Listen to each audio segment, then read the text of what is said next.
Hello my YouTube family, welcome back to my YouTube channel Prakalp official blogs. कैसे हैं आप सब? आई होप आप सब बहुत अच्छे होंगे। तो आज का दिन शुरू होता है थोड़ा इमोशनल फीलिंग के साथ। जैसा कि आपने पिछले ब्लॉग में देखा था, हम लोग 2 दिन के लिए ऋषिकेश आए थे और अब वापस लौटने का समय आ गया था। हमने सारी पैकिंग रात में ही कर ली थी, बस थोड़ी बहुत चीज़ें सुबह की, और फिर हम लोग दोपहर के करीब 2 या ढाई बजे के आसपास निकल गए थे नोएडा के लिए। लेकिन जाते वक्त जो सबके सबसे मुश्किल होता है वो होता है माँ को पीछे छोड़कर जाना। माँ बार बार पूछती रहती है कुछ छूट तो नहीं गया, पर सच कहूँ सब कुछ साथ ले जाओ, फिर भी सबसे बड़ा जो छूट जाता है वो माँ बाप होते हैं। एक बेटी के लिए मायके से वापस आना कभी आसान नहीं होता। मन बार बार वही रुक जाना चाहता है।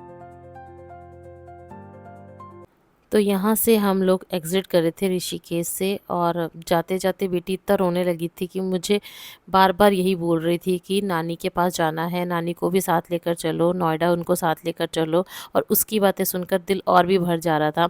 ऐसी ही बातों-बातों में सफ़र पूरा करते-करते हम लोग रात तक नोएडा पहुँच गए थे, और उस दिन इतनी थकान हो गई थी कि हमने उसके बाद कुछ शूट ही नहीं किया। और सच कहूँ तो जब मायके से वापस आती हूँ ना, तो 2-3 दिन तक तो मन ही नहीं लगता है। फिर अगले दिन सुबह जल्दी उठी, पूजा की तैयारी की और माता को नहलाया, उनको भोग लगाया, क्योंकि जाना था हमें कहीं पर।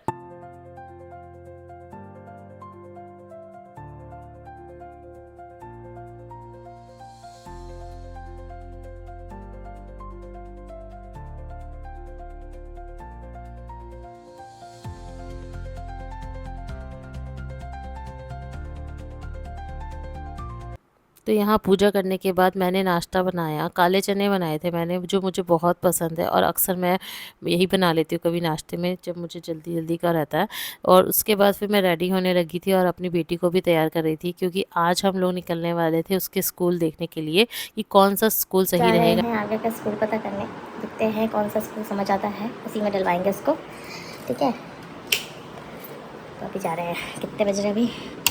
आई थिंक 11 साढ़े 11 बजे। किसी स्कूल में जाएंगे, पता करेंगे, फिर आएंगे।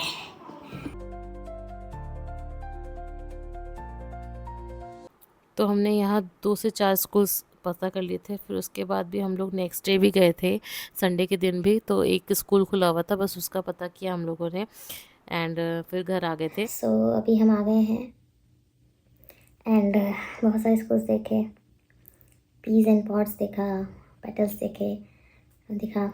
और एक सॉन्ग है, रिसेंटली ही ओपन हुआ हमारे नियर में, तो वो देखा है। और हम आइकन में गए थे, लेकिन वो क्लोज था, आज संडे था आज। बाकी पीस एंड पॉट्स आज खुला हुआ था। मकून देखा है, आसपास में नियर में यही है। तो देखते हैं कौन से स्कूल में डालते हैं उसे।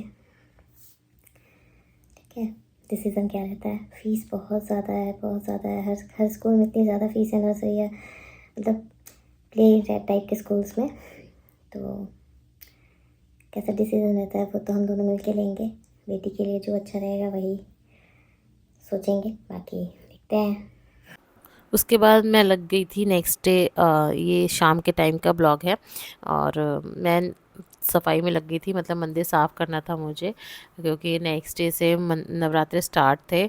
और फिर सुबह में अगर सफाई में लगती तो बहुत ज़्यादा लेट हो जाता, तो मैंने एक दिन पहले ही मंदिर साफ़ कर लिया था, शाम के टाइम ही, मतलब पूजा होने से पहले 4 से 5 बजे के बीच में मैंने सफाई स्टार्ट कर दी थी। क्योंकि सारे भगवान जी को फिर मैंने नहलाया, साफ़ किया, और पूरे मंदिर को अच्छे से कोने कोने से साफ़ किया, क्योंकि नेक्स्ट डे ना बहुत लेट हो जाता है, फिर कलश स्थापना का भी एक टाइम होता है। तो एक दिन पहले ही मैंने सब कुछ निपटा लिया था।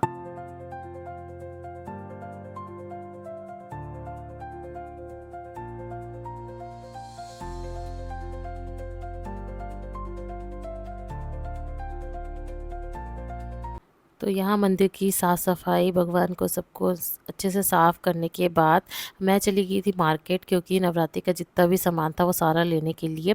और जब सामान लेने जाना था उससे पहले इतनी तेज़ बारिश हो गई थी, तो हमें बहुत ज़्यादा लेट हो गया था।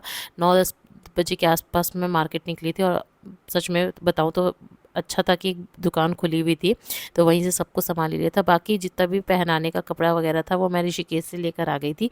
वो आपको मेरे नेक्स्ट ब्लॉग में दुर्गा मैया पहनी हुई मिलेंगी, तो ब्लॉग में बने रहिएगा। इस ब्लॉग में इतना ही, मिलते हैं नेक्स्ट ब्लॉग में, तब तक के लिए bye bye, Radhe Radhe, thanks for watching.